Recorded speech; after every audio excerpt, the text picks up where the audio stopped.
അപ്രതീക്ഷിത വേർപാട് സൃഷ്ടിച്ച നടുക്കത്തിലാണ് മലയാള സിനിമാ ലോകം. നടനും പ്രിയ സുഹൃത്തുമായ സന്തോഷിൻ്റെ വേർപാടിൽ മനം നൊന്ത് മോഹൻലാൽ സോഷ്യൽ മീഡിയയിൽ കുറിച്ചത് ഇപ്രകാരം: വ്യക്തിപരമായി ഒരുപാട് അടുപ്പമുള്ള പ്രിയപ്പെട്ട സന്തോഷ് ഒരു വാഹനാപകടത്തിൽ ഈ ലോകത്തോട് വിട പറഞ്ഞു. കോളേജിൽ എൻ്റെ ജൂനിയറായിരുന്നു സന്തോഷ്. ആ കാലം തൊട്ടേ നല്ലൊരു സുഹൃത്തും സഹോദരനുമായിരുന്നു അദ്ദേഹം എനിക്ക്. ഒട്ടനവധി സിനിമകളിൽ ഞങ്ങൾ ഒന്നിച്ച് പ്രവർത്തിച്ചിട്ടുണ്ട്.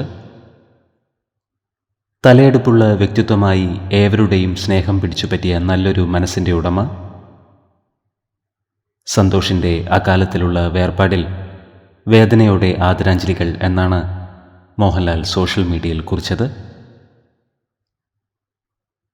പ്രിയ നടൻ്റെ ആത്മാവിന് നിത്യശാന്തി ലഭിക്കട്ടെ എന്ന് നമുക്ക് പ്രാർത്ഥിക്കാം.